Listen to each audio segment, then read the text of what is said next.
Hello everybody, my name is Kay and welcome to my channel. Long time no see. It's been about a year since I uploaded last time. I've had so many big life changes, so I've not really had time to focus on YouTube, but I definitely think it's something that I have time for now, and I am super excited to be getting back into it. So today we're actually breaking in the channel again with something that is really out of my comfort zone that I never do, and that is building modern houses. I am your typical suburban house builder player. That's all I ever do. I rarely ever live in Oasis Springs because I'm always living in, like, say, Newcrest or Willow Creek or somewhere where I can just have a little suburban house. So actually I didn't struggle as much as I thought I would building this, since it's not my typical style, and I had a lot of fun doing it. I've only built modern houses probably a handful of times, but they always end up being a lot of fun, so I don't know why I don't do it more often. But this house was actually inspired by a real life house that I found on Google. I was just kind of looking around for some inspiration actually for my legacy challenge sims that I play off camera just in my own time. And I found this house. I thought it was super interesting and I wanted to try to recreate it, and decided might as well record it while I'm at it and just see where it ends up. And I ended up loving the build, so here we are. So I tried to keep the outside of this build pretty minimalistic. I really wanted to have some like platform stairs, but I just could not get them to work right for me on this lot.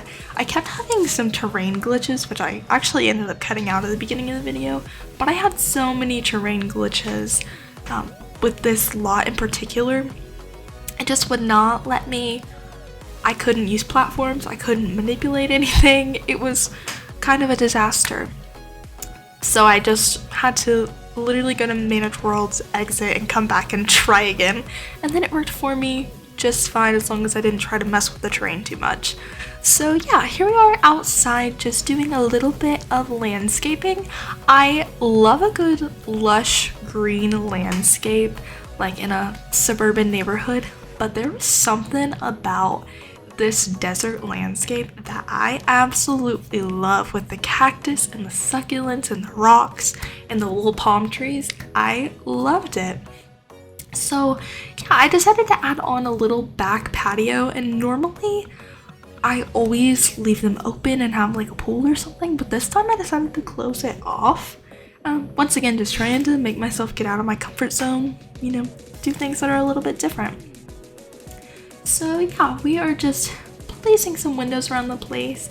Here you can see a big balcony that is on the back of the house.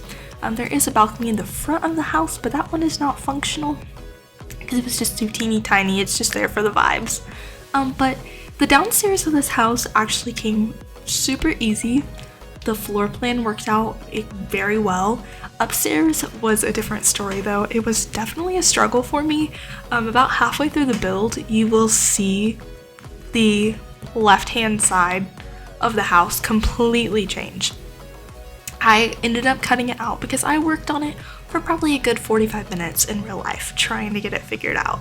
But I really wanted to utilize the space a little better, and where the stairs were placed looked super good. But when it came to upstairs, it kind of created some challenges in getting the floor plan to work out correctly. But I did try to balance the black doors and windows with some light airy colors. I ended up using a light wood flooring. I just tried to keep the colors super light and clean.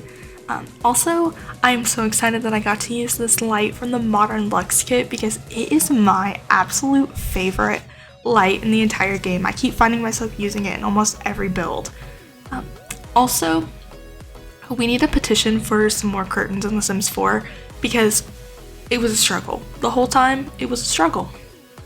Which is why most of the time in my own personal gameplay, I gravitate towards custom content, but I want my builds to be easily downloadable and accessible for everyone, and I don't always have the resources to hunt down every single piece of CC, and some creators stop making content after a while, so I try to refrain from using that in my builds from now on. If you'll remember, my very first build on this channel had custom content in it, and that's just not my game anymore. You will see I have all of my custom content still enabled as I'm building here, which made it really difficult for me to not gravitate towards that because that's always what I use when I build. But like I said, I didn't have intentions really on making a video out of it, so I left them all enabled, but just chose to not use it. Probably from now on, when you see me film, most of the time I'll have that disabled just so we don't have to look at it all cluttering up the space. But I was so excited to be able to use this rug from Horse Ranch as well because I have never gotten to use it successfully and make it work in a room. I can never get the color palette to work out, but for some reason today, I guess I just have the brain power to do it. I'm not sure. But here we are moving over into the dining room. I wanted to give it kind of a luxurious feel, like maybe, you know, they've got some money, they host dinner parties, like keep that ambiance flowing through the house. So the downstairs, it uses a lot of blue tones, and you'll see like I've got those blue cabinets over there. That's just kind of a filler type of thing that I do, just so I can better envision the space and figure out exactly how I want to utilize it, and you know, using a rug or some counters just gives me an idea of how to lay the space out and how everything will fit in there. But yeah, normally also I do a super cluttered kitchen. There's no clutter in this kitchen at all, and it's really strange to me. I fiddled with these cabinets forever, and I just ended up deleting them because I thought that they looked really bad.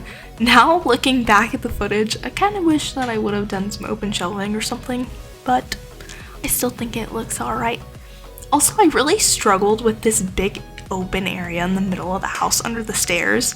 I didn't end up putting anything there because I just could not figure out what would go there.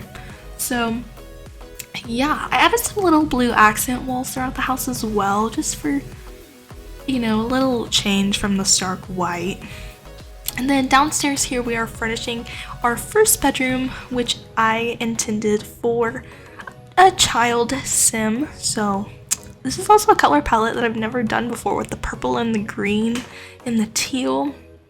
So I give them a little desk, a little like iPad, just, you know, a little bit of clutter but not too much, and then I put some toys in the room as well. I actually ended up really liking this room. I thought it was super cute, and like I said, different. Well, that's the theme of the build, different. But yeah, really though, I struggled with artwork throughout the house as well, and I think partially my struggles are just due to relying on custom content all the time instead of actually using content that's in the game.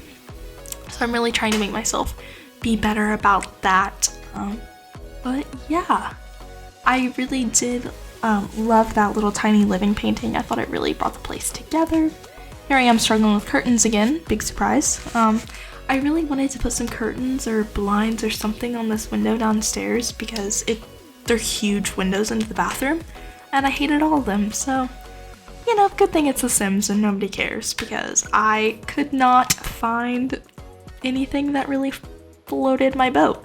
But I ended up going with this navy blue and like a light bluish teal color scheme in the bathrooms, which is also tile I've never used before. And I thought it was really nice to have something a little bit different, like the two tones with the tile instead of just, you know, like a stark white bathroom or something. So I thought that was pretty fun. So now we've moved upstairs and we're working on the primary bedroom. I actually love how this bedroom turned out. It is one of my favorites, literally, of the entire like building catalog that I have on my gallery, which, by the way, if you ever want to check it out, my name is the same as it is here on YouTube, and I have some extra builds that I've never made a video on or anything.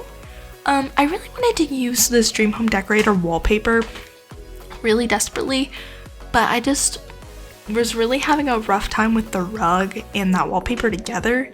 I found that is the Horse Ranch rug in a different swatch, same one as downstairs, and I loved it. So I ended up just changing it to a solid yellow wall, which I really end up liking a lot better in the long run, I think. I think it looks a lot nicer, a lot cleaner aesthetic.